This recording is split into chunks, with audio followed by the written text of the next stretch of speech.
तो आज के इस वीडियो लेक्चर में हम देखेंगे जो आज पेपर हुआ है advance electronic devices and circuits का, उसके जो ऑब्जेक्टिव क्वेश्चन हुए हैं और जो उसके न्यूमेरिकल है उसके सॉल्यूशन। तो सबसे पहला क्वेश्चन है which of the following relation is correct. इनमें से कौन सा रिलेशंस करेक्ट है, ठीक है ना। तो जो करेक्ट ऑप्शन है बीटा की वैल्यू पूछा है, तो I C equals to beta I B, तो beta is the ratio of I C by I B, ठीक है। So option A is correct. Second question है which of the following is input current for common emitter. तो common emitter के लिए input current कौन सा होता है। तो कॉमन इमीटर के लिए जो इनपुट हम लगाते हैं वो बेस पे लगाते हैं, आउटपुट लेते हैं करंट, आउटपुट लेते हैं आपका कलेक्टर टर्मिनल पे। तो जो आउटपुट करंट हो गया वो आईसी हो गई, जो इनपुट करंट हो गया वो आईबी हो गई, ठीक। So option C is correct क्योंकि इसमें इनपुट करंट पूछा है।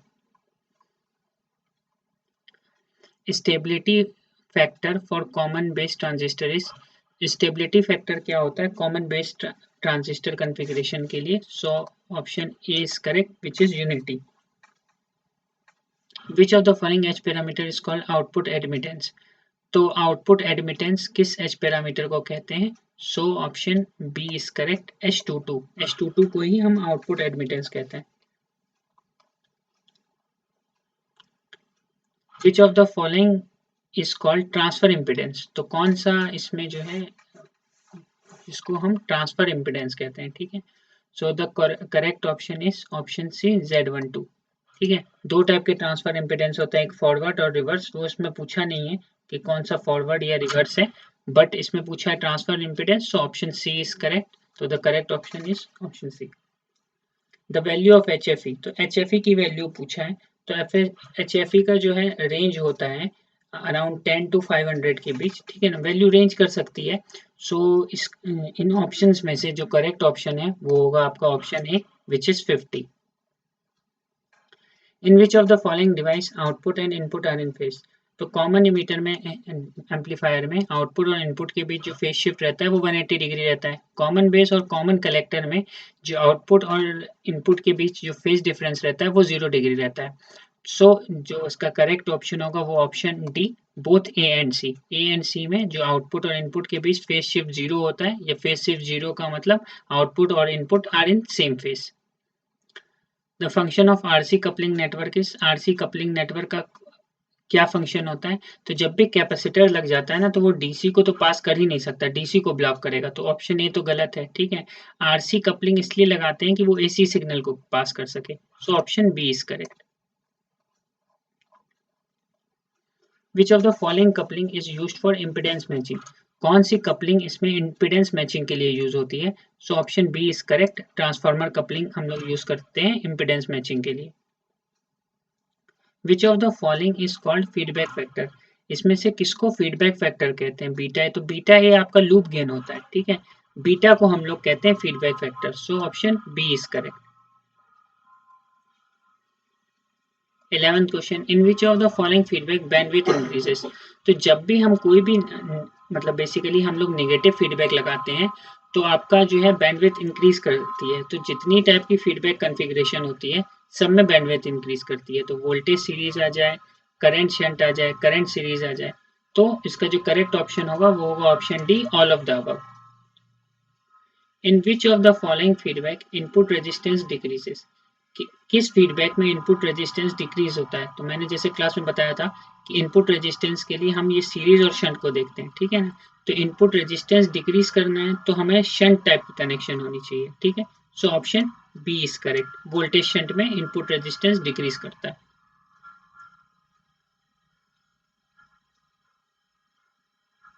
Which of the following statement is correct for crystal oscillator.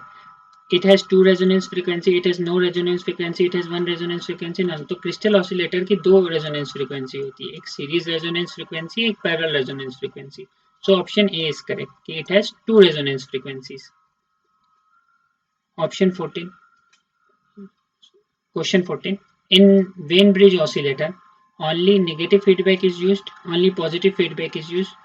So Wien bridge oscillator में ये सी जो है इसका both negative and positive feedback are use. तो सी तो गलत ही है क्योंकि दोनों यूज नहीं किए जा सकते, ठीक है। सो वेन ब्रिज ऑसिलेटर में हम सिर्फ पॉजिटिव फीडबैक यूज करते हैं, ठीक है। So option B is correct. In JFET, no PN junction is formed, only one PN junction is formed, two PN junction are formed, none of this. So JFET में ना आपका क्या होता है कि कोई PN junction फॉर्म नहीं होता है, ठीक है. So no PN junction is formed. Option A is correct. Drain characteristics of JFET is gives relation with. तो ड्रेन कैरेक्टरिस्टिक जो होता है ID वर्सेस VDS का कर्व होता है, सी, ठीक है. So option C is correct. ID versus VDS का कर्व होता है drain characteristics. So option C is correct. D MOSFET works in depletion mode when gate voltage is. D MOSFET जो है डिप्लीशन मोड में work करता है जब gate voltage कितना होगा. तो डिप्लीशन मॉसफेट जो है ना, हम डिप्लीशन मोड में तब ऑपरेट करा सकते हैं जब गेट वोल्टेज निगेटिव हो, ठीक है. डी मॉसफेट की खास बात ये होती है कि इसमें चैनल पहले से फॉर्म रहता है, ठीक है. So option B is correct, negative. तो D MOSFET works in depletion mode when gate voltage is negative. So option B is correct. 18th, which of the following statement is correct for UJT? It can be used as an amplifier, it can be used as a switch, it can be used as a sine wave generator, या both B and C. तो UJT जो है use होता है as a sine wave generator. So option C is correct. 19th, op-amp has two input terminal, one input terminal, two output terminal या three input terminal. तो अगर op-amp हमने मतलब op-amp का अगर हमने सिंबल देखा होगा तो इस टाइप का कुछ op-amp बनता है,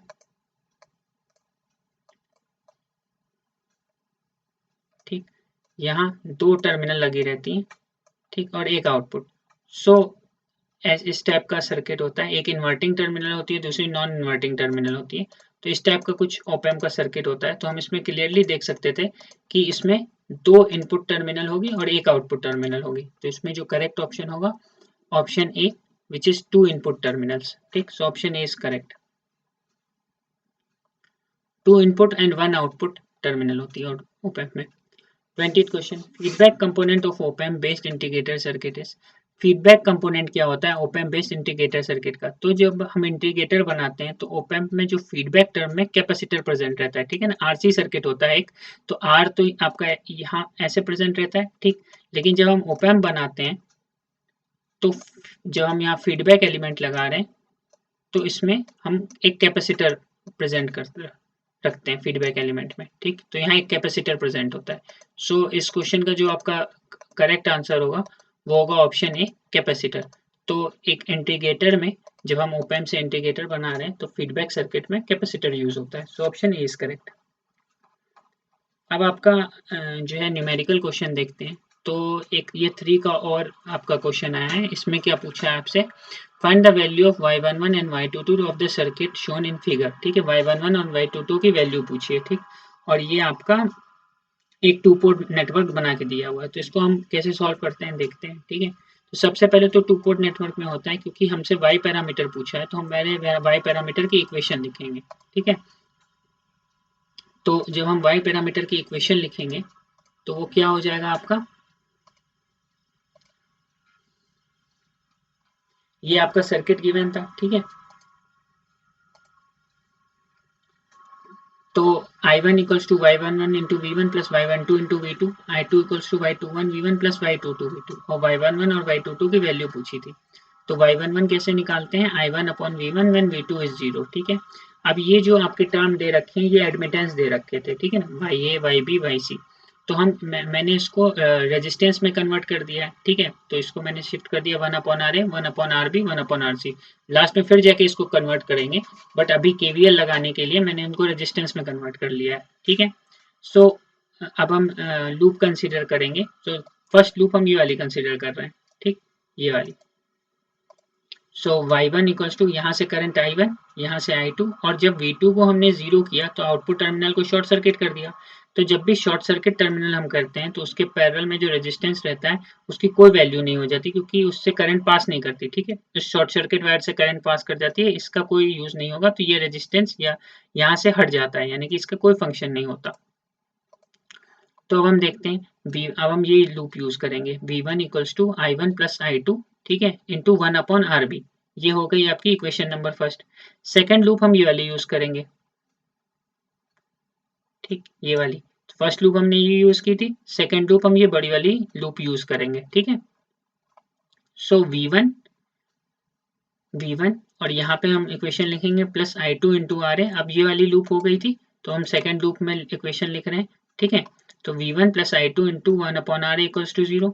तो i2 की वैल्यू यहाँ से हमने निकाल ली, i2 equals to minus v1 upon R है, ठीक। ये इक्वेशन हमारी सेकेंड निकल गई।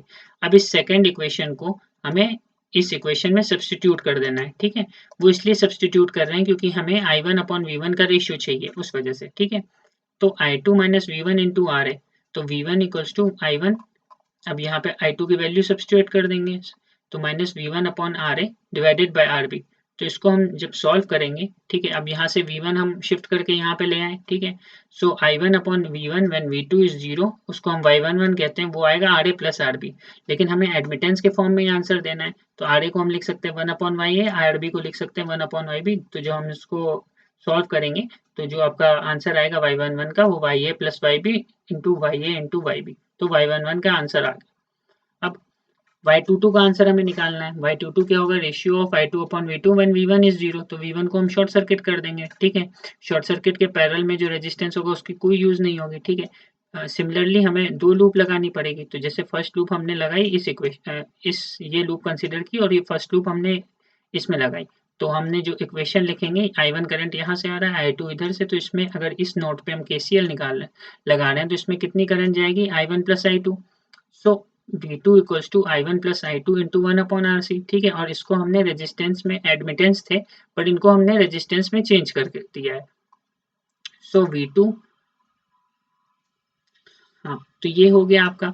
और जो नेक्स्ट लूप हम कंसिडर कर रहे हैं, ठीक है, ये पहला इक्वेशन हमारा ये बन गया, और जो नेक्स्ट लूप हम कंसिडर कर रहे हैं वो ये वाली लूप कंसिडर करेंगे, ठीक है। तो जब नेक्स्ट लूप हम कंसिडर कर रहे हैं, so v2 plus 1 upon R A into I one equals to 0। जब इस लूप में हम KVL लगाएंगे तो क्या हो जाएगा, क्योंकि ये रेजिस्टेंस तो आपका हट गया क्योंकि ये शॉर्ट सर्किट के साथ पैरेलल में है, ठीक है। So i1 equals to minus v2 into R A. तो i1 की वैल्यू ये आ गई। अब i1 की वैल्यू हम यहाँ उठा के सब्सटीट्यूट कर देंगे क्योंकि हमें रेशियो निकालना है i2 अपॉन v2 का, ठीक है। सो अब जब हम इसको सॉल्व करेंगे, v2 equals to minus V two R A plus i2 into one upon R C, ठीक। फिर LCM लेके जब हम सॉल्व करेंगे आपका, तो i2 upon v2 when v1 is 0, ये आपका y22 हो जाएगा। और y22 की वैल्यू कितने आएगा, आर ए प्लस आई सी। लेकिन हमें एडमिटेंस के फॉर्म में आंसर देना था, तो 1 upon Y A plus 1 upon Y C. तो Y A into Y C यहाँ आ जाएगा, और Y A plus Y C, ठीक है ना। y22 की वैल्यू ये आ जाएगी, ठीक है।